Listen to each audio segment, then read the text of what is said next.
Middle seat, Syed on Wur Prison, playing Brent Coffindaffer on Hardened Scales Affinity. And then we have Brad Carpenter, Selesnya Tokens in Standard against Buzzy Adriatico on Grixis Control.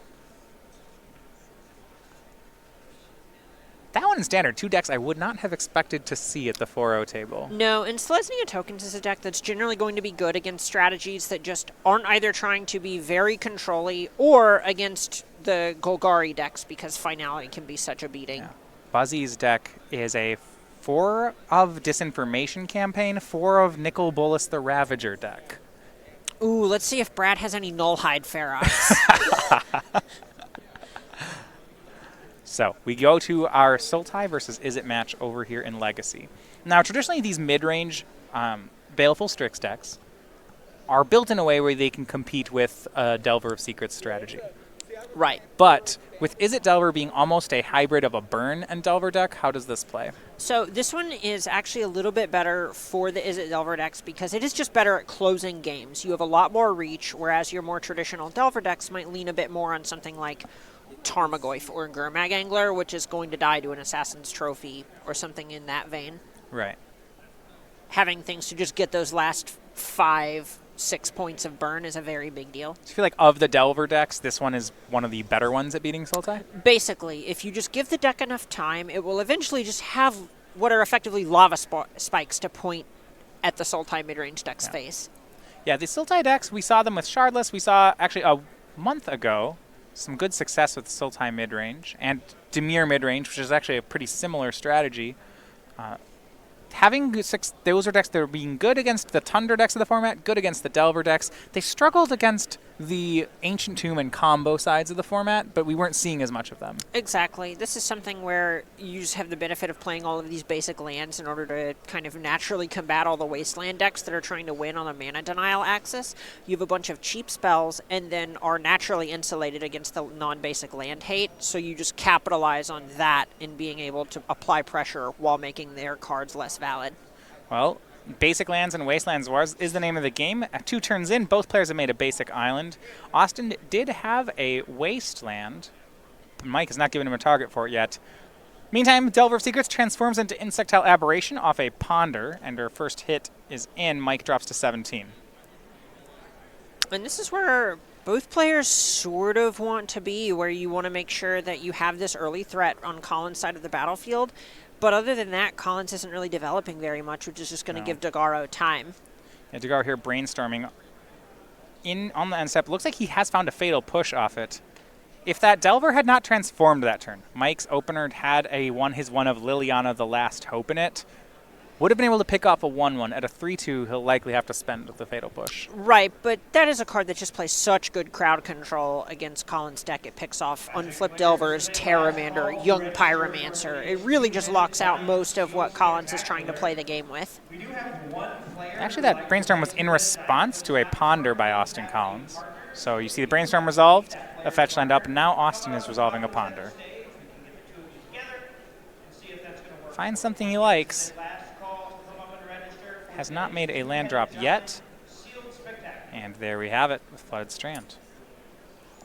These are always the best feeling ponders, where you get the one card you want and then get to shuffle the other 2 cards away. Yeah. Yeah, that cantrip sequencing, especially in a deck like Izzet, that is has so many cantrips and I guess is so light on resources, they really does matter. And I want to draw a little bit of attention to something that is pretty subtle, but is going to ripple throughout the game here. Collins had to play this Wasteland on turn 2 because all he saw was a polluted delta and was trying to respect days in order to resolve this Delver of Secrets.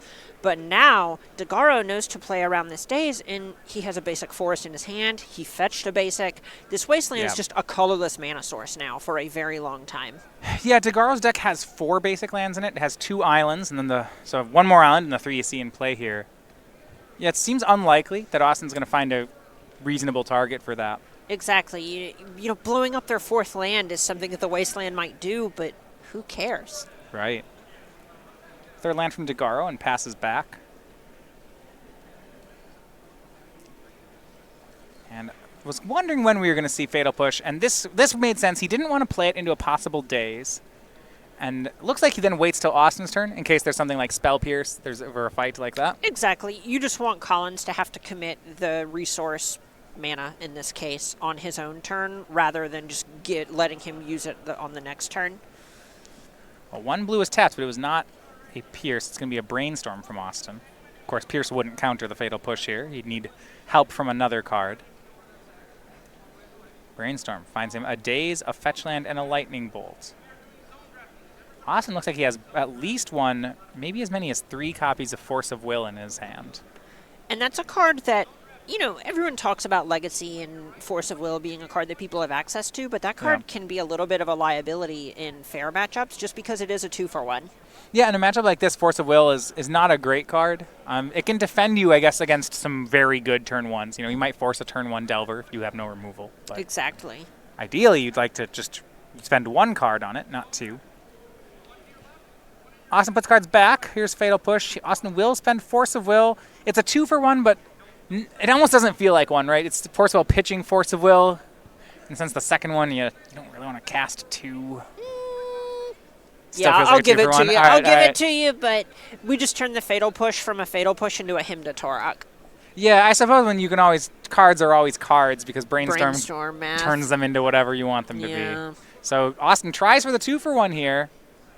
Force of Willing that Fatal Push. Will Degaro respond? And this is a spot where if Collins has another Force, that's a way to clean up this Liliana that's hiding out in Degaro's hand. But otherwise, that Liliana is going to enter the battlefield. Yeah, it would be the 3rd Force of Will for Austin if he had it. You saw Mike actually does look like he has a Force of Will of his own. Don't know if he didn't... Either he didn't have a blue card to pair it with.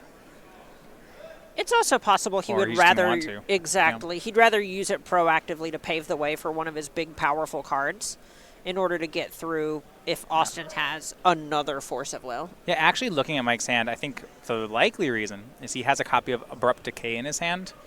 So he's not too concerned about removing this Delver. Right. Now this Terramander, he's got to think about. Gives a thumbs up. Austin says go. And this is actually one of the drawbacks of having a bunch of basic lands is Island does not cast Abrupt Decay, so Degaro is forced to just cast 1 spell a turn and kind of just waste his mana. Yeah, that actually makes a lot of sense. That basic island really does hurt him there. Mm-hmm. Right, there's a point where, sure, you have this resource on the battlefield, but how much is it actually doing for you? Yeah, Fatal Push plus Abrupt Decay. You can't have... Yeah, basic island is going to get in the way of that turn. Right.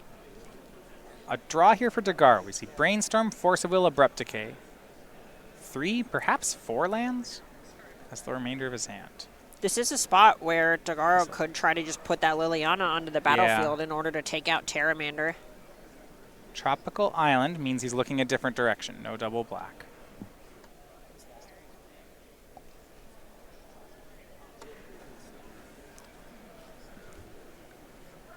And just says go. His hand is Force of Will at the ready. Now, by playing that Tropical Island, he did give Austin a target for that Wasteland. And that was intentional. Okay. He wants a second black source here, and so he wants Austin to go ahead and use Wasteland on Tropical Island instead of the Underground Sea. That's what Austin does. In response, we're just thinking about Abrupt Decay. Got our first game in. On the standard side, Brad Carpenter on Selesnya tokens takes game 1 over that Grixis control deck we were talking about. This is an interesting spot where if Degaro doesn't have a use for the rest of the mana, he may be better served just waiting until Collins goes to do something. Because if you Abrupt Decay here and Collins has another land, he could theoretically just grow Terramander.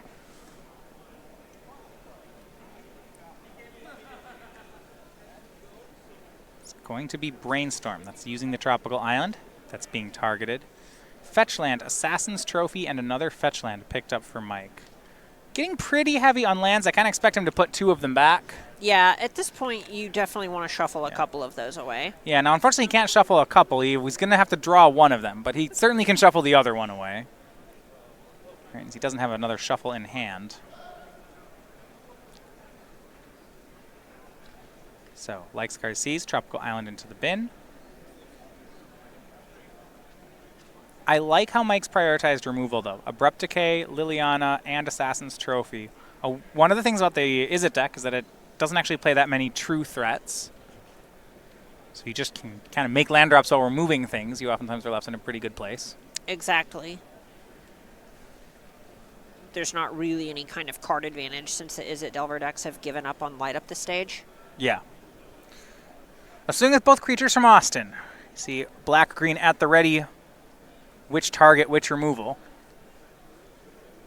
It's going to be the Decay, and he actually got Decay's Terramander here.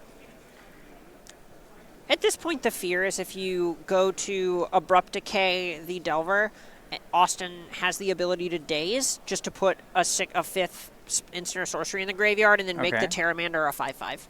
Oh, there's enough. I guess our instant count is getting pretty high here. Right, there are 4 instants and sorceries in the graveyard right now. Daze would make 5, and you just float the mana before you cast the Daze. Yeah. Going back to Austin's Wasteland play, if he was thinking about a transform this turn, do you feel like there was an argument to not using Wasteland? It seemed pretty close, but when he drew the Daze is when he decided that he could go ahead and Wasteland here, since it did give him a free spell, and the only way you ever go for it is if you know it's going to actually get through. Okay. And that would force Degaro to cast some spell that Collins could theoretically daze for the sake of putting a card in his graveyard. Yeah, I guess at this point in the game, it's unlikely that Degaro has no removal. So if you're going for that, going for an adapt would be a forcing play. It would force him to use the removal, but it's unlikely that it just happens. Exactly.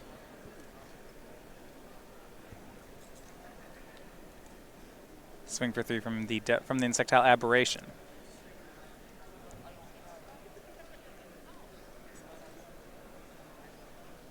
And we see Assassin's Trophy by Mike. Basic land count on Austin Collins' side, it's 3 islands and 1 mountain, so no lack of targets there.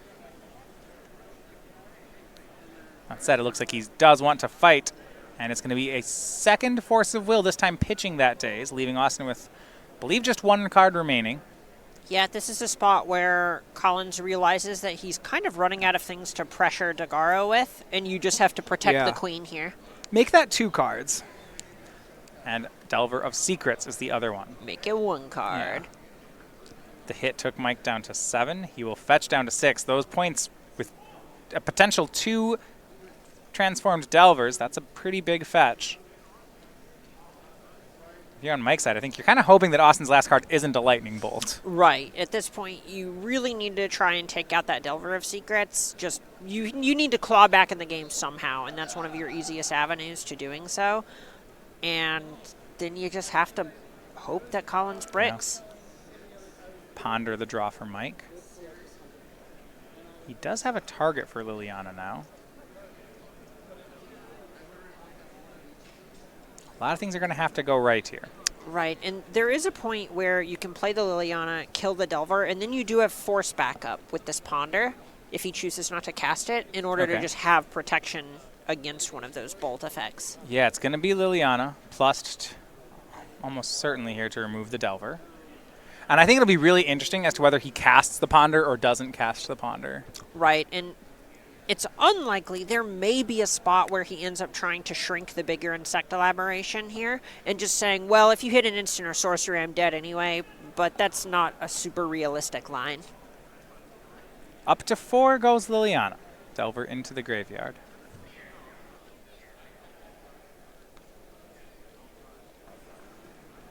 An attack. Austin ignoring the Planeswalker. And he goes for the win here with the Lightning Bolt, so Mike does have the Force plus blue card to stay alive here. He went down to 3, now we'll go down to 2 on the Force of Will.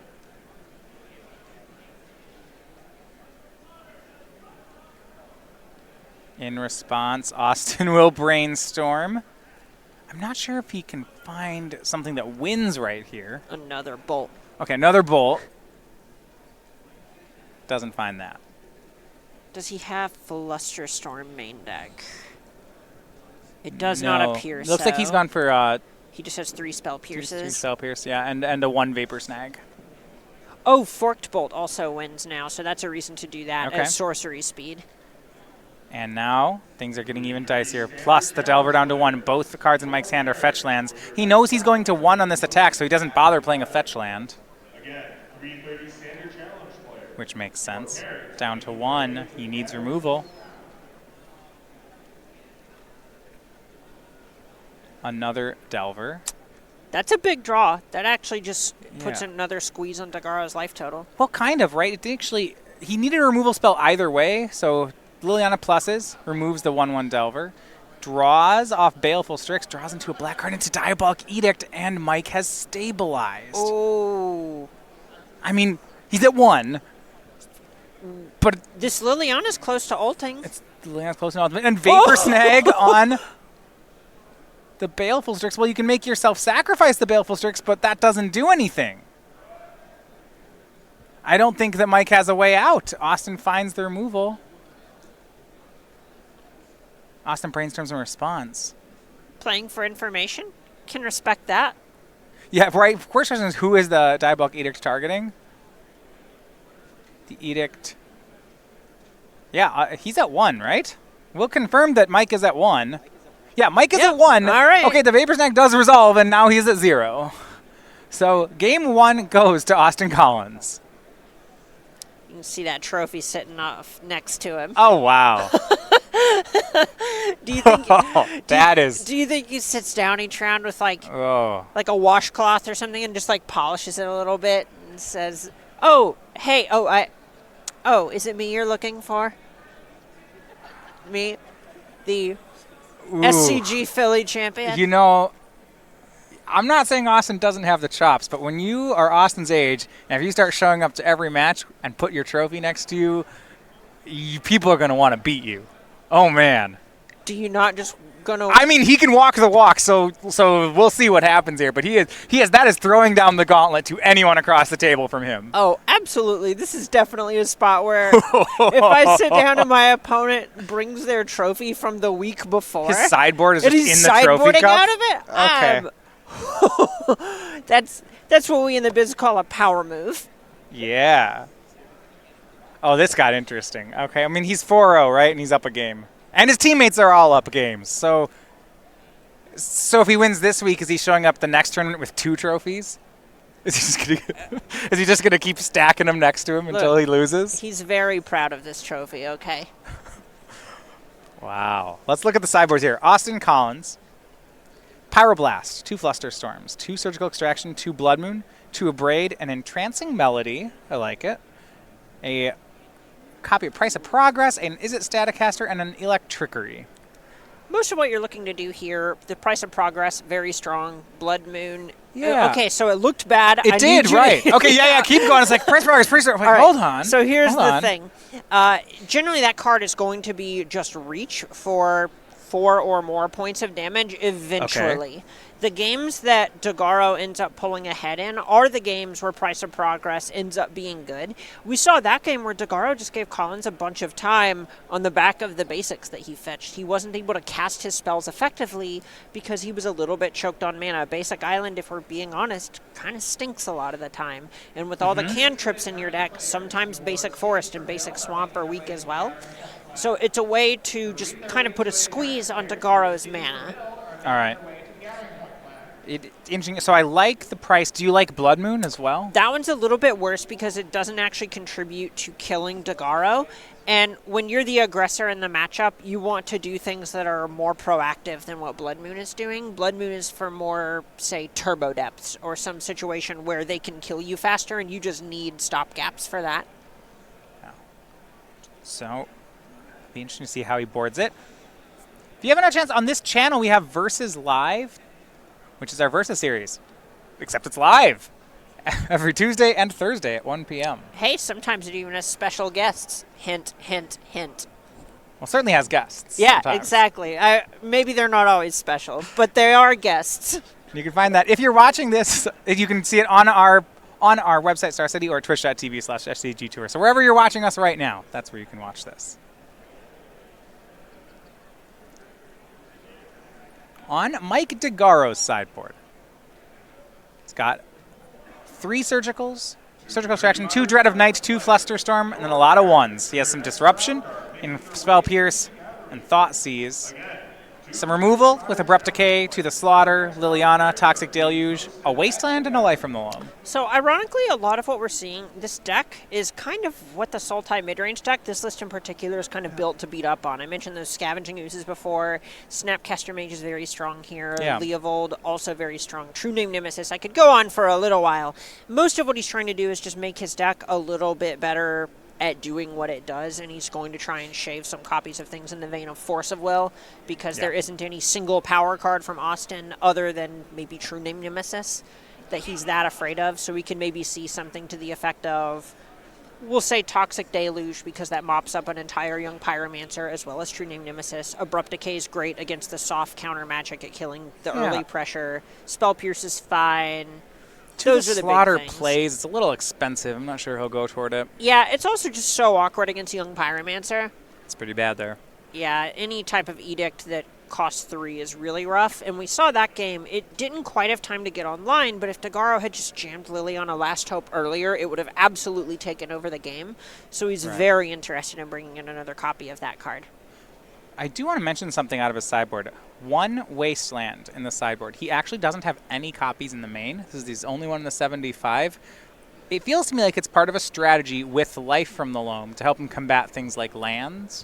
Right. That's more of a role player than it is something that he's trying to just fire off for mana denial purposes. These grindy decks in Legacy aren't generally trying to mana deny people unless that is the key strategy. You know, your lands, Life from Loam exploration decks. But here, you're planning on the game to go so long that Mana Screw isn't the game that you're winning. You're trying to instead beat them on the card advantage front. Jerry Thompson, who was in the booth earlier today and will be again later. I've heard of him. Yeah, he had heard of him. One of the innovators of the Shardless Sultai deck many years ago had talked about Wasteland in that regard. That was a deck that played 2 copies of it in the main, not 4.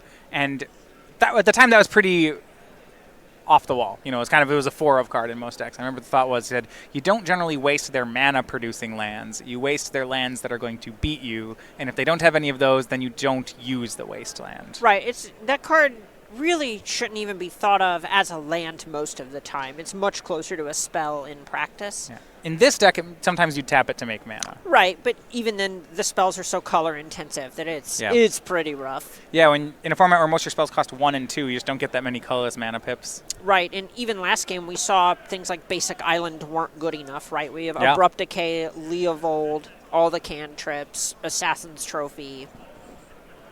Mike on the play here, as both players have kept on 7 for game 2. Starts with a ponder, but doesn't really like what he sees, so he's going to shuffle him away. Looked like he was digging for a land, and he just had a bunch of spells on top. Does not find the land yet. He does have another ponder in his hand. Actually, check that. He has a Misty Rainforest. He'll be okay. It's a handsome land.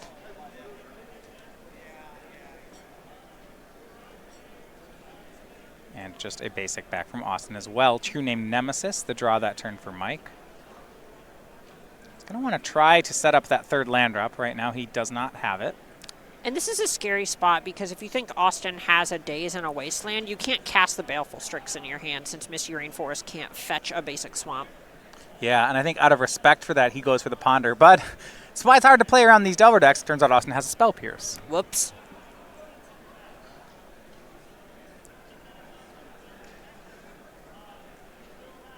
And Mike, is he going to fight back is now the question.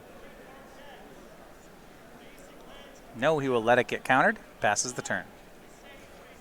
This is a spot where he decided that he was playing around Daze, and so fighting over it with the Spell Pierce in his hand is just not respecting Daze. And if you're not committing to playing around the Daze, then why didn't you just cast this Baleful Strix? Ponder from Austin Collins as a turn 2 has not made the land drop yet. So Mike actually has a Spell Pierce in hand at the front, but I noticed just no interest in countering this ponder. Exactly. You're just trying to play around this Daze that you decided you were playing around by not casting the Baleful Strix. That was a pretty committed, all right, we're respecting Daze this game. I'm going to hit my land drops instead type of move. Land from Austin. He says go. Now Mike will just have to, can he naturally draw land 3? He does not. So no way to find that land. He can just run out a Baleful Strix and hope there's no Daze. Or it looks like he has a Brainstorm. Maybe that's the safer way to go. Ooh, going for the in-step brainstorm, it looks like, eventually. Yeah, that one's interesting. It means he misses a turn. He misses a land drop for this turn. Right, and that's a little bit... We'll say it's more forgiving to do that when Collins isn't pressuring him at all. If they both stare at each other and play land drops, that's going to inevitably favor the Soul Time mid-range deck because it just has more powerful spells. Their team is on the board. Buzzy Adriatico takes game 2 with Grixis control. And I just want to give a shout out to this deck. It is so mid-rangey. As I mentioned, it was 4 Nicol Bolas, 4 Disinformation Campaign, 4 Ritual of Soot, 3 Angrath. 3 Angrath the Flame Chained. Yeah. This hand is trying to make you discard everything. Yeah, his whole deck is just full of sorcery speed cards that cost 3 through 5. Look, sometimes you just know what you're about. You tap 3 and you say, this card's going to put me up a card. And then you tap 4 and tell your opponent, this is going to put me up a card. And so on. Brainstorm in response. So it's Young Pyromancer. Austin passes priority. Mike makes a Brainstorm, and now Austin, he's going to want to fire off another spell immediately to get some of those elemental tokens. Exactly. This is a spot where if Degaro has the Fatal Push or something to that effect, you don't want to give him a chance to cast it. And it is Spell Pierce for Austin. And this time Mike decides he wants to fight. He's going to have to pierce back, right? Yeah, if you know you're not hitting land drops, you need to just give yourself the biggest chance to stay in the game. Now, Daze from Austin, if he has it, would be a back-breaking play here. Ooh. This is the spot where basically you have to respect, you can't respect it anymore, you're just not in the game if you don't play Magic. Right. So 1 elemental from the Spell Pierce. Yeah, what is it? It means Mike would get a countered Brainstorm. Austin would get 2 elementals. Ugh. It would, yeah. Also potentially exposes this Underground Sea to a wasteland. Yeah, all of the above. Here is the Spell Pierce. Check. Does Austin have the Daze? Pierce, Pierce. No, he says you can resolve the Brainstorm. Some good news for Degaro. And there's that third land. It's a forest, finds a fetch land, finds a Abrupt Decay, a great That's 3 a good cards. Set of cards. Yeah. That is what we were looking for. Even finding the basic forest to go with Island Underground Sea is so nice. So now that Austin didn't Daze here, how do you feel about Mike playing the forest and just playing True Name Nemesis straight away? I am very interested in introducing the difference between jelly and jam. One has chunk pieces of fruit. No, you can't jelly a True Name Nemesis onto the battlefield. Oh, I see. I want to talk about canning. I'm a big fan of it. You see, if you add peel to it, it becomes a marmalade. Am I allowed to be on the stream and call you a nerd? I canned some marmalade, just like last month. I'll bet it was delicious, to be honest. It was okay.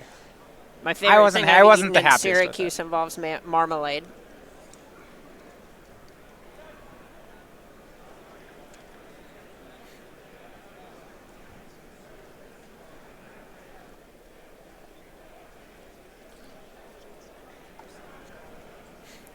See Terramander from Austin.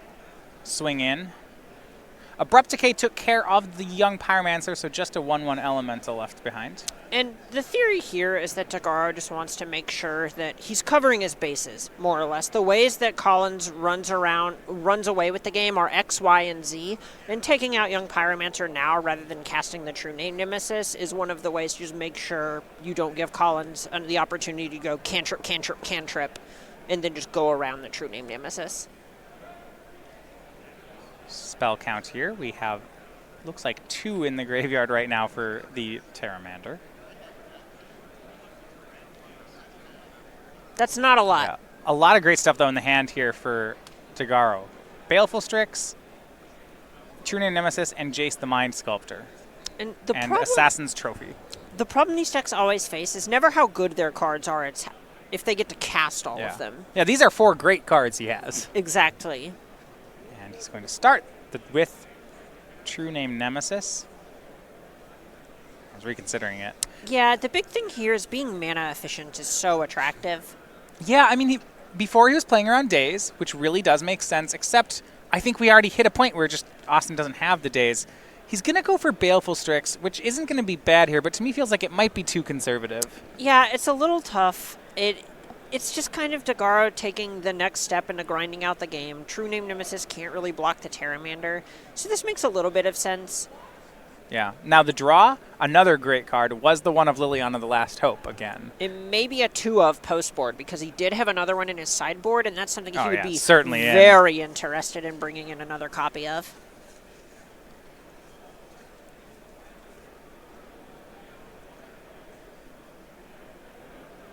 For Austin, Brainstorm. No real interaction left on Mike's side, just the Assassin's Trophy. He's thinking about pulling the trigger, but that seems a little too soon. A lot of it is just you don't want to give Austin the shuffle after the Brainstorm. That's the big thought here. So if you're going to do it now? Exactly. Even if he's just saying, okay, well, if I don't do it now, I'm sort of committing to not casting it this turn. Yeah, that makes a lot of sense. Austin putting 2 back there. And it's entirely possible Collins doesn't shuffle, but let's be realistic. And Forked Bolt. 1 and 1, Mike to 17. And this was the worry, is that a removal spell like this will force you to Assassin's Trophy anyway. Mm-hmm, exactly. Looks like that is going to be the case. Now, all things said, even though this is a negative exchange, if Mike gets to untap and make Liliana the Last Hope next turn, I think it's all going to be forgiven. That feels pretty strong here. You know, look at Degaro's life total. He's Yeah, at 17. 17. This is not a bad spot. Yeah. Even Collins getting in with these puts him in a pretty comfy 15. And he could catch the Pteramander before it adapts. He'll have to do it soon. Here's the swing for 2. Looks like Degaro's going to play it even more safe. May just go for the Assassin's Trophy here. If it gets dazed or spell pierced, he might actually be happy with this. It's a little close. He wants it to get spell pierced and not dazed, but he's still playing under the assumption that it's unlikely that Collins ripped a daze here. So you're just hoping to tag the spell pierce to pave the way for your Liliana next turn. Yeah, if it got pierced, that'd be fantastic. Exactly. That'd be a huge win for Degaro. So the play is the Assassin's Trophy. It would give Austin that shuffle you had mentioned. Remember, he did Brainstorm, and Austin will daze. 2 damage in, Mike to 14. Getting close on that spell count as Austin makes another land. I think we have 6 spells in the graveyard and 2 lands up. I'm not sure that Liliana works here. So we have 1, 2, 3, 4, 5, 6. Make it 7. Oof. So he can adapt it twice. Yeah, that Liliana's no good here. This has become very rough very quick.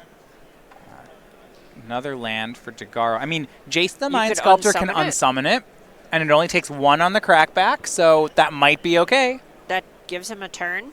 He is still at a pretty comfortable life total. Right. All things considered. And if Collins doesn't have a removal spell, Degaro can also roll down Liliana, get back Baleful Strix in order to put it in front of the Pteramander. That does mean the Liliana would die to the Elemental token.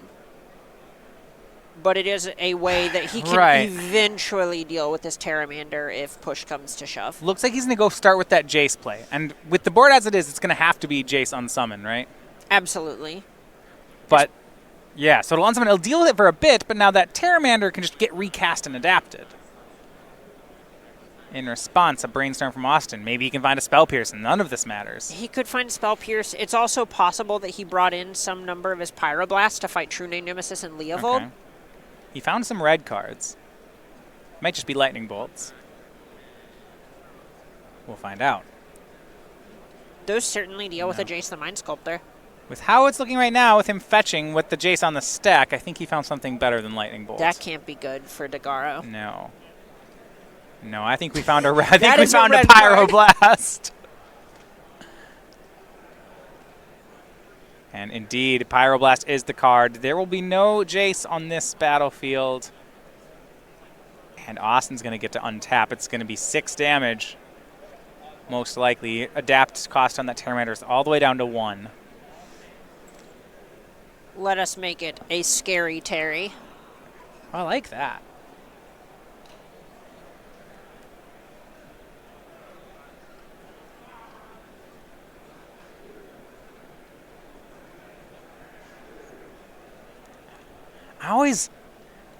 Austin starts with Ponder. When you're on the other side, it always feels so bad when your opponent has won a big exchange and you're just waiting for him to adapt the Pteramander, and then they say, hold on, I will Ponder. And then they're looking at their cards, just like, oh, come on. Just do it. Just do it. Come on.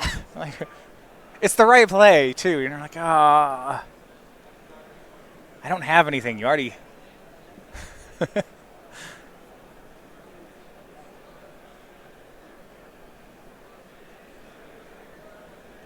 Oh, he's playing strong here. He's staring. Yeah, he's and staring going, at him. all right, show Ooh, me. Found another Do daze. it. You won't. You're a chicken. There's the adapt. Pteramander now, a 5/5, a swing for 6. Mike down to 8. Mike. Collins needs to keep the dice in his trophy. Oh, just everything? Just Pull everything the in die there. out of the trophy and put it on the Pteramander. Imagine the power in that move. Like, you know, keep some M&Ms in the trophy, too. Little snacky snack. You should make it some snacks, some like medium snacks. You know, like M&Ms are great, but maybe like fill it with like some now and laters just for the rubbins. Some now and laters. You know, I'm gonna see you eating them out of the trophy, and then it'll be like, oh, that's not even a good candy. I know I really want to beat you, but I can't, and it's even more frustrating. Just gotta let him know.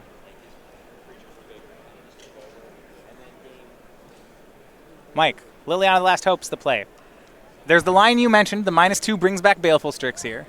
It might be the play. It's probably what he's locked into doing. That's the only way you ever answer this Pteramander. Brings back the Strix.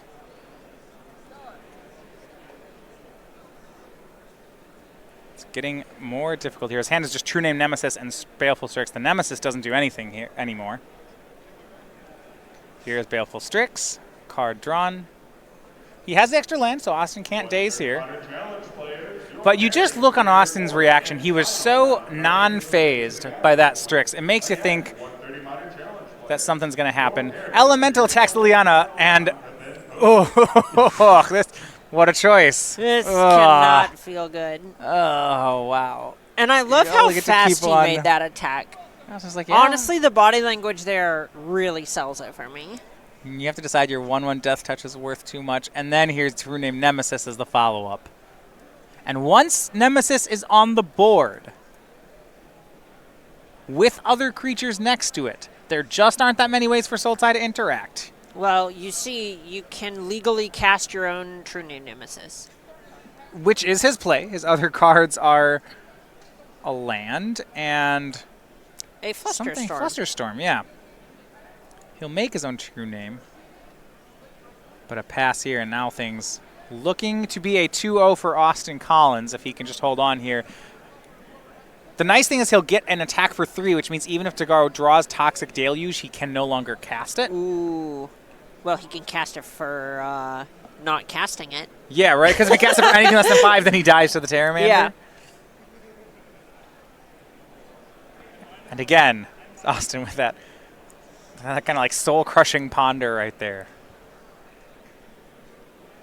I do wish that Degaro had held that Polluted Delta that he played last turn. The ways that he gets back into this game are just the absurd brainstorm into exact perfects types of draws.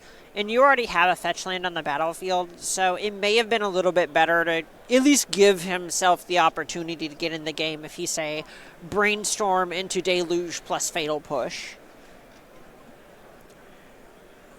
Delver's the play. Brent down to 5. And yeah, right, so it's like some sort of Snapcaster something. Fetchland plus Flusterstorm is not going to be it. I would say it's close, but I would be lying. Yeah. That is not going to do it. Austin will end this one. Top card is a Spell Pierce. This does give him a lethal attack if he chooses to take it. And we've seen from Degaro last game, he plays to the bitter end. All right. Well, the bitter end is not too far away.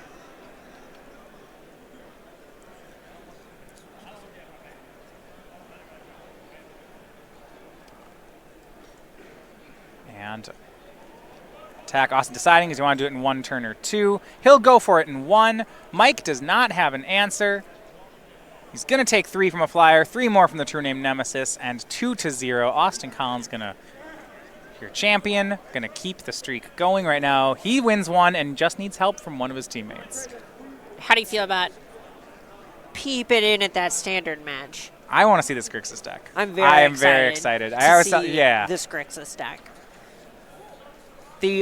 This deck has, and so I'm not counting Discovery Dispersal as a 2-drop because it's a cantrip. It has 2 Search Rescanta, 4 Thought Erasure, and every other card costs 3 or more. I mean, Discovery Dispersal costs 7. That's the rules. Oh no, I need to correct. We have Lava Coil. Now I misrepresented it. This one just starting with game 3. So Brad, at the get-go, turn 3 does have History of Benalia. Looks like Buzzy has missed a land. No, never mind. He's on the play. He was on the draw. We're going into his 3rd turn. He Lava Coiled away Amara on turn 2.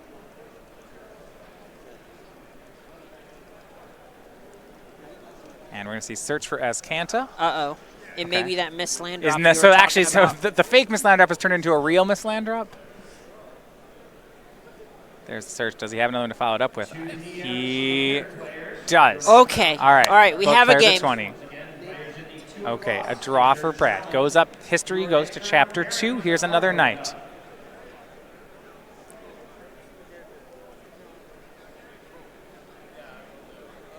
And a swing in. Buzzy down to 18.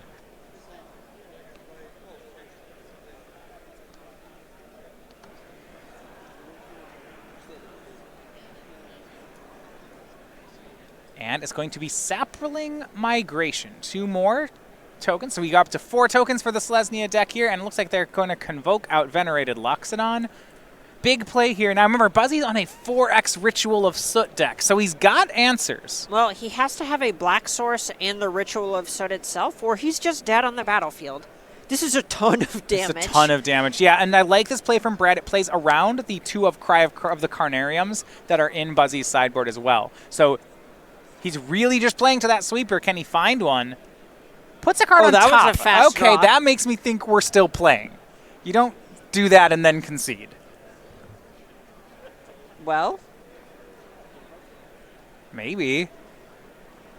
I hope he's slow rolling this Ritual. I mean, I guess if you're missing both Ritual and the land, then maybe you top a land and then try to figure it out. Double Lava Coil, something to that effect. Yeah. If I had neither Ritual or land and I saw land on top, I mean, I'd put it in my hand. Yeah, I don't think it's there. This is taking way too long. Yeah, it looks like he's now doing the math. Separating out. Looks like 2 set aside for a Lava Coil. So, Coil shoots down the Loxodon, but we're looking at 4 damage off the Saprolings, and each knight dealing 5. So he'll go to 4.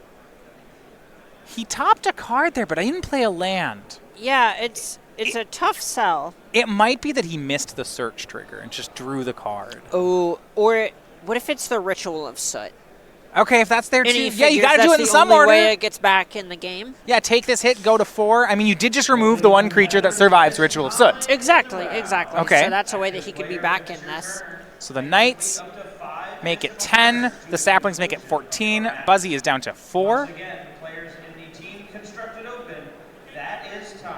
Yeah, and that was. I think we are looking at his hand. I do think we have the Ritual of Soot. So halfway. Now he needs the other part.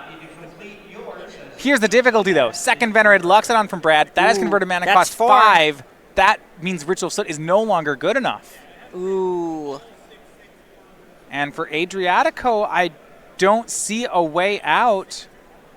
Going to mill over a disinformation campaign, draw something else, but he has been blitzed out of the game by Brad Carpenter in Game 3. Selesnya Tokens deck is going to pick up the win, and that's going to mean the team of Collins, Syed, and Carpenter move to 5-0. And that's kind of the problem that you'll see with these tokens decks that the mid-range decks and control decks have, is you also just have a ton of card advantage engines in History, Benalia, and so on, but all of your card advantage can attack. Right. So you're fooling around making people discard cards, all the while you're just taking damage. Yeah, fungal infection not going to play here as he extends the hand. Yeah, and it's interesting, right? So we do see the Celestial Tokens deck have a real weakness to sweepers. But against control decks, sometimes it can be fine because it's really a sweeper or bust situation.